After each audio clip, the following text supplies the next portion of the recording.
Okay, well I hope you've had a nice Easter holiday, and we're going to start back with homeostasis and excretion booklet. So this is your first year 13 topic.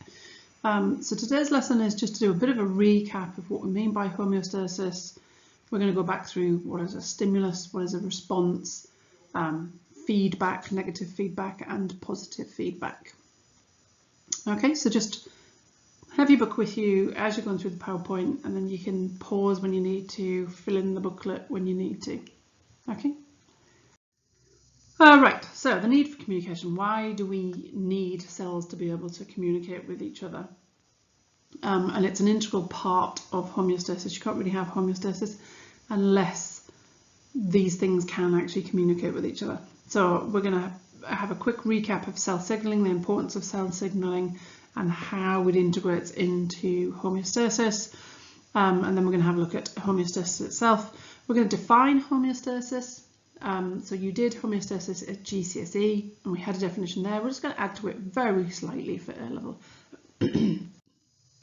So on your first page, you have a table, and you can pause this PowerPoint presentation and go through that first page and see how much of it you can fill in, and I'll reveal the answers in just a minute.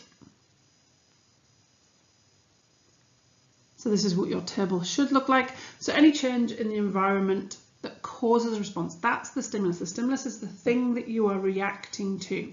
So that might be a change in light, a change in humidity, a change in temperature, pH. It could be you putting your finger on a burning hot something or other. So that's the stimulus. The burning hot thing is the stimulus. The response is what you do. So your behavior, your physiology, moving your hand away from something hot, vasodilation, vasoconstriction, that is a response. You are trying to bring about something that will lead to change. Examples of hormones, there's lots of things you could have here, but the ones that you covered at GCSE are listed there. So the definition of homeostasis at GCSE was maintenance of constant internal conditions. The only thing you have to add to that is something about external changes, although actually it can be despite internal and external conditions. So things can change externally to your body or inside your body, and homeostasis is you bringing about change to counter that change in the environment. So your pH goes up, you will do certain things to bring your pH back down. The temperature outside goes down, you'll have certain responses to maintain your temperature internally. So it doesn't matter if the change is in the environment or if it's inside your body, you will have certain physiological and behavioural changes to make sure you stay within certain limits. So things that we need to keep level, if you like. So homeostasis is about keeping those things at the right level. So your blood sugar, temperature, water, ions, there's lots of different things you could have here, pH, lots of things. Conditions needed for enzymes to work. Suitable temperature, suitable pH, we talked about that when we did enzymes. We talked about inhibitors when we did enzymes. The other things you need is an aqueous environment. For chemical reactions to happen, the chemicals need to be able to bang into each other. For enzymes to be able to react with their substrate, they need to be able to bang into that substrate, successfully collide with that substrate. Free of toxins, enzymes won't work if you've got toxins there. And then an organism that's made up of many cells is obviously multicellular as opposed to one cell, single cells, or unicellular. Right, so two control systems in mammals. Again, make sure you pause these, think about the questions before you then move on and have a look at the answers. But the two control systems, you've got hormonal and neuronal. So you've got chemical, so chemical messengers going around your body in the blood, and then electrical, you've got your neurons with electrical stimulus going down nerves. So enzymes control all of your reactions. Ultimately, the conversion of everything the catabolic reactions, anabolic reactions, metabolic reactions, they're all controlled by enzymes, but they will only work if they're in the right conditions. They need a nice, stable environment. Enzymes are a little bit sensitive to change. So your external environment can change and your internal environment can change. And please don't just think about humans or mammals, think about plants. You've got carbon dioxide levels, light intensity, water availability. Then for mammals, you've got kind of, well, and for plants actually, you can have pH, you can have ion concentrations, sugar concentration, all of those things. So we need to be able to detect what's changing in order to respond to it, to keep those internal conditions right for our enzymes to do their jobs. And it's the same in plants as it is in animals as well. These things will only happen if the conditions are right, and so you need to be able to detect what is changing. You don't go and put on a jumper if you can't detect that the temperature has gone down and therefore your temperature is beginning to go down. So you need to be able to detect what is changing in the environment. You need to be able to respond to that change in order to maintain those internal conditions. So all organisms need sufficient nutrients, whatever they are, oxygen if they're aerobic. You need to be able to detect waste buildup and make sure you can actually then get rid of it. So carbon dioxide, when that builds up, it causes a reduction in the pH in your blood, as we did in the exchange or animal transport topic. So you need to be able to detect that in order to then get rid of it. So the reason you breathe as frequently as you do, breathe in and out as frequently as you do, is to get rid of the carbon dioxide. Obviously you need the oxygen, but you need to get rid of the carbon dioxide. That builds up slightly quicker than you run out of oxygen. So you need to be able to detect that. You detect the drop in pH in your blood, and then that stimulates you to respond by breathing. Right, so you've got this in your book already, so comparing the nervous and hormonal systems. Now, we will be doing this when we come on to, we're going to be looking at both of these topics in the nervous system when we do nerves, and then we do a booklet on hormones as well. So this is just comparing them. Like I say, we're going to be going through more of these later on, but just very quickly, the nervous system, obviously you've got specific cells for your nervous system, whereas hormones, it's a chemical that circulates in the blood. However, it will only bring about an effect if target cells have the right receptors on them. So where they will have their effect, as it says there, is localized to target cell receptors. So if a cell doesn't have the right receptor for the hormone, then there won't be a response in that cell. Whereas your nervous system, well, your nerves don't go everywhere. So your effect is localized to wherever your nerves go. Your nervous system tends to be very, very fast. If you think about your reflexes, I mean, they are incredibly quick. Hormones, they tend to, well, they can, adrenaline is probably one of the fastest acting, and that's, you know, really quite quick. But some of them, you know, they can take days. They're much more long-lived responses. So if you think about kind of growth hormones, your menstrual cycle hormones, any hormones actually, yeah, they hang about for a bit longer. Their response hangs about for a bit longer, whereas nerves, you have a response pretty much then, pretty much in the instant, and then that's it. But like I say, you're going to be covering both of these in different booklets in year 13.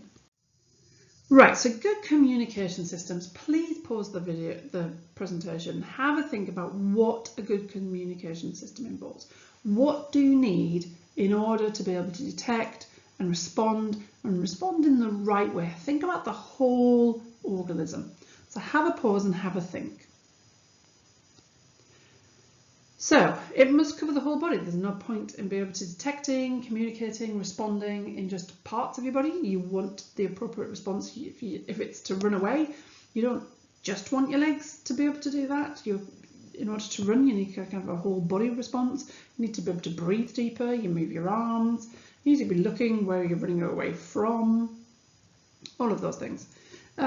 Enable cells to communicate with each other. So you've got to be able to detect the change, but then you must get that detection to some kind of coordinator, and then that coordinator will probably need to send out signals to multiple cells, tissues, organs, and so you need a way of these cells communicating with each other.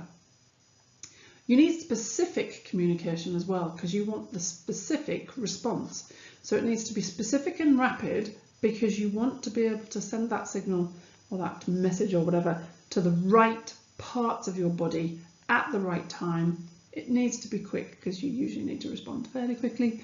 But yeah, it needs to be specific. So there's no point in all of your cells reacting to something that, so for example, a drop in blood sugar levels, your pancreas needs to respond to that. It's only your pancreas that needs to send out insulin.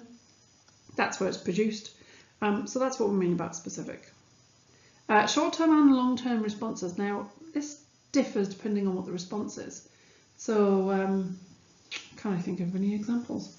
I'm sure you can think of some examples. All right, so how do cells communicate? Again, think back to your cells topic. How do cells actually get those signals from one to another? So cell signaling, hopefully, was the first thing that cropped into your mind. So how does that work? One cell will release a chemical that will travel around in the blood, or if it's in a nerve, it'll go along a neuron, and it will signal to another cell that will then respond to that signal. So is it true for both hormonal and nervous systems? I think I probably just gave that away. Yes, it is, because hormones travel in the blood, they bind to specific receptors on the surface of cells. Nerves have neurotransmitters. Those neurotransmitters cross the synapse and they bind to specific receptors on the next nerve. And you'll see when you do the nerve topic, that one signal, that one neurotransmitter can actually bind to multiple nerves as it crosses the synapse. Okay, so what do we need to control in our bodies? Again, have a little think about this. So blood sugar, I've mentioned already, pH, temperature, oxygen and carbon dioxide, ion concentration and water balance. Now those two things tend to occur together. You've got to think, blood sugar, if you've got too much sugar in your blood, then it's going to affect the water potential. Water is going to move out of your cells. That means your blood pressure is going to go up because you've got more volume in your blood. If you've got too little blood sugar, then you're going to reduce the rate of respiration. pH is very affected by ion concentration as well, hydrogen ions. If you remember the carbon dioxide, and it breaks down into hydrogen carbonate ions. Temperature is obviously going to affect your enzymes. Oxygen and carbon dioxide we kind of tend to do together because they kind of come in and out as you breathe. They're both carried in the blood, hemoglobin, that kind of thing. Ion concentration and water balance. Remember water potential. You can't move water unless you have a potential gradient, and that's where moving ions and or sugar can come in. And blood pressure is affected by blood sugar levels sometimes, definitely ion concentration and water balance. That's going to affect your blood pressure. If your blood pressure is too low, your blood's not moving around your body quickly enough, your cells aren't getting the sugar, the oxygen, blah, blah, blah. If your blood pressure is too high, that's putting too much pressure on your small capillaries. That can lead to bursting of those capillaries. So like I said, often they are linked. You could see how I linked a couple of those things together. So it's difficult to regulate them independently. And you'll see when we go on to do the kidney and we look at water balance, ion concentration, you can't change water, you can't move water unless you change the iron concentration. Right, feedback. You should remember this from back in GCSE. So feedback is just responding to changes and bringing about change. We then went on to look at negative feedback and positive feedback. So there is a general kind of definition of feedback, and then you can adapt it for negative and positive. So feedback is when your body detects small changes and then brings about change. Effectors. Effectors are the things that bring about the change. So your muscle contraction in order to move your hand away from something hot, the muscle is the effector. The response is it contracting to move your hand away. So, so feedback is when your body detects those differences, detects changes, and effectors bring about change. Now, this is a general definition because it just says bring about change. It doesn't say how. It doesn't say bringing it back to your normal levels or taking it further away from your normal levels. So negative feedback is bringing it back to that normal level.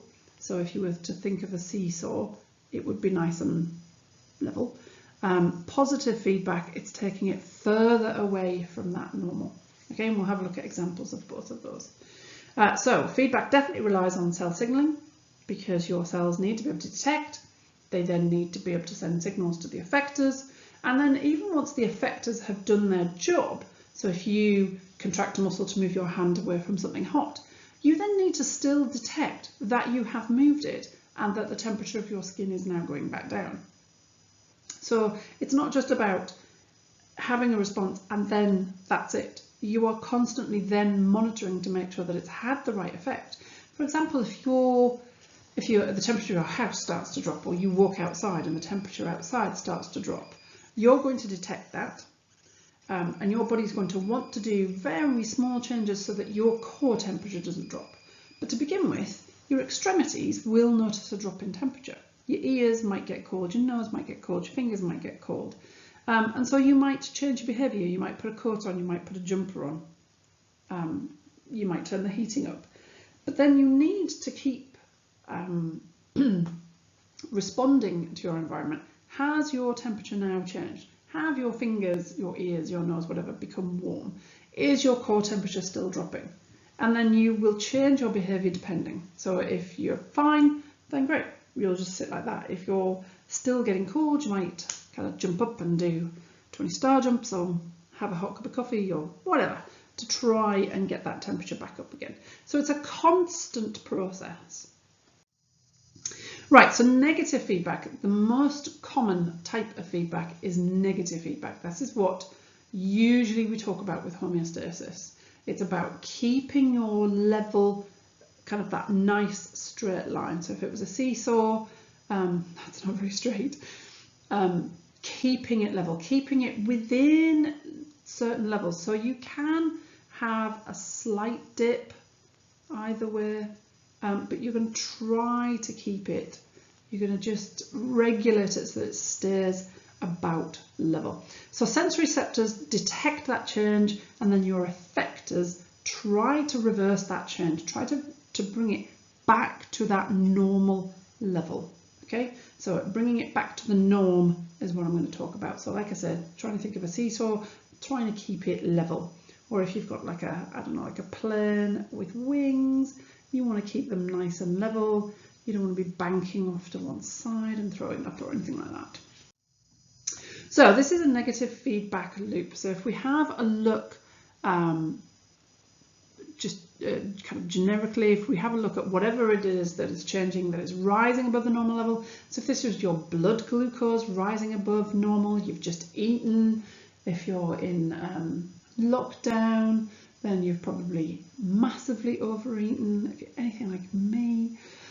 So anyway, so your receptors are going to detect that change. So for example, your the cells in your pancreas are going to detect the rise in your glucose levels. And then what are they going to do? They're going to bring about a corrective mechanism. So in terms of your blood glucose in your pancreas, they're going to release insulin. Insulin is going to travel in the blood. It's going to affect the target cells, the muscle, the liver, and what that's going to do is it's going to make the glucose, or those cells pull the glucose out of the blood. Glucose is going to move into those cells, and your blood glucose levels are going to drop, and they're going to return back to normal. Now, if you are between meals, or you are somehow being sensible, your blood glucose levels might drop. So again, your receptors detect that change and bring about a corrective mechanism in terms of your pancreas. Your pancreas will detect the drop. It will release glucagon. Glucagon will travel in the blood. It will affect its target cells will be in the liver or in the muscle, and it will release glucose back into the blood, and your levels will go back up to normal. So it's this seesaw effect, and usually you have both mechanisms kind of at the same time. You don't ever kind of have all insulin and no glucagon, or all glucagon and no insulin. It's a real balance. You'll get points where you have slightly more, slightly less. Tweaking. Your body wants to tweak. It doesn't want to have to correct a huge change. You're going to notice a severe drop in glucose. You want to detect a minor drop in glucose and change it long before it becomes a big drop. You want to keep these things level so that your body doesn't suffer any of the ill effects that it might do if these things didn't stay the same. So positive feedback. Now, positive feedback is not very common. We did hypothermia when you were in GCSE. So hypothermia is when your core body temperature starts to drop. Now, unfortunately, the positive feedback from this takes you further away from that normal average body temperature of 37 degrees. So you start to get delirious. You actually start to take clothes off, and you start to do behaviours that actually make your core body temperature drop even further, and eventually you die. Not a great survival tactic. However, childbirth is another example of positive feedback, which is much more useful. So you can see here that we've got a baby, and when the baby starts to push against the cervix, starts to cause that cervix to stretch. That stretching is detected by the brain, and the brain releases something called oxytocin. So it's released from the pituitary. Oxytocin is a hormone, and what oxytocin does, it stimulates your uterus to contract. What that does is it starts to push the baby further down, and so the baby's head engages in the cervix even more, and that's going to cause your cervix to stretch even more. And what that's going to do is it's going to be detected by the brain, and you're going to have even more oxytocin released. And so it's taking you further away from this normal situation. Now, what stops positive feedback is that the stimulus goes. And so what happens here is that your baby then leaves. It is pushed out. You give birth. And so there is no baby's head on the cervix. And so that's what stops positive feedback. In this particular instance, you no longer have the stimulus. You no longer have the baby pushing against the cervix because it's been born. Okay. Right, so I think that's about it on this presentation. So if you want to make sure that you fill it in the book and follow the instructions on the sheet. And then you can have another go at filling in that table. So you've got this. If you want to have another go at trying to fill it in, see if you can remember what the answers are. Test yourself. Okay.